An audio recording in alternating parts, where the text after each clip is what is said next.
Hi friends, मैं नीरज पांडे। आप देख रहे हो यूट्यूब चैनल नीरज विद मैचियस। मैं आज चर्चा करने वाला हूँ लोकतंत्र पे कि लोकतंत्र वास्तव में होता क्या है, होना क्या चाहिए, हो क्या रहा है। जैसा कि मैंने सुन रखा है कि लोकतंत्र का आशय ये है कि लोगों का तंत्र होना चाहिए, जनमानस का तंत्र होना चाहिए, जनमानस के लिए होना चाहिए। लेकिन वास्तविकता क्या है कि यह जनमानस के लिए नहीं, किसी एक व्यक्तिगत पार्टी के लिए होकर के बन करके रखा हुआ है। जैसे कि जो पार्टियां सरकार में होती हैं, माना जाता है उन्हीं के द्वारा जो शासन चलाया जाएगा वही लोकतंत्र है। वो फिर उस सत्ता शासन पे बैठ करके किसी प्रकार की बातें करें, सब सर्वथा सत्य मानी जानी चाहिए। यदि आप नहीं मानते हैं तो आप पर नकेल कसी जाएगी। वह नकेल कसने का तरीका भी है सरकार के पास। कहीं उसके पास वो ईडी का प्रयोग कर लेगा, कहीं वो अपने से सीबीआई का प्रयोग कर लेगा, कहीं पुलिस बल का प्रयोग कर लेगा और कहीं आप पर किसी न किसी विशेष प्रकार का आक्षेप लगाकर आपको परेशान करने की सोच रखेगा।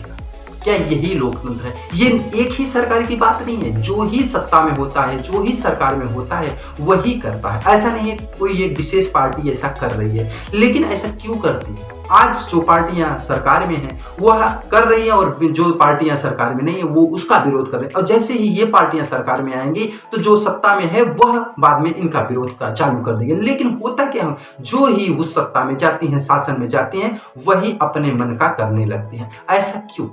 क्या इसी प्रकार से ये देश चलता रहेगा? इसी प्रकार से ये चुनाव नाम के लिए होते रहेंगे और लोगों के अधिकारों का हनन होता रहेगा?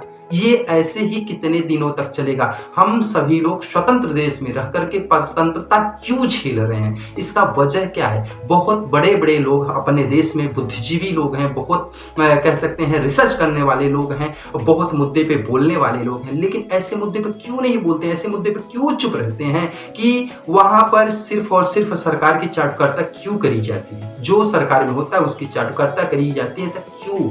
सरकार से विरोध क्यों नहीं किया जाता है? अगर देखा जाए तो सरकार से विरोध करनी चाहिए और जो देश हित के लिए बातें होनी चाहिए उस पे मुद्दे पे बात होनी चाहिए। ऐसा नहीं है कि सरकार जो कहते हैं वो सही है। ये भी देखना चाहिए क्या वो देश हित के लिए बेहतर है। जैसा कि अगर आपने देखा होगा कि मुझे याद है कि किसान बिल आया था और किसान बिल के लिए किसानों द्वारा कई महीनों तक सड़कों पर प्रदर्शन किया। उसके बाद आखिरी में किसान बिल को वापस किया। ये ठीक है, सरकार ने उसको वापस कर दिया। लेकिन मेरा ये कहना है, मेरा ये मानना है कि जब उस सरकार उस बिल में कहीं ना कहीं किसी प्रकार की कमी हुई तभी तो सरकार उसको वापस ली। और जब सरकार उसको वापस ली तो क्यों वापस ली?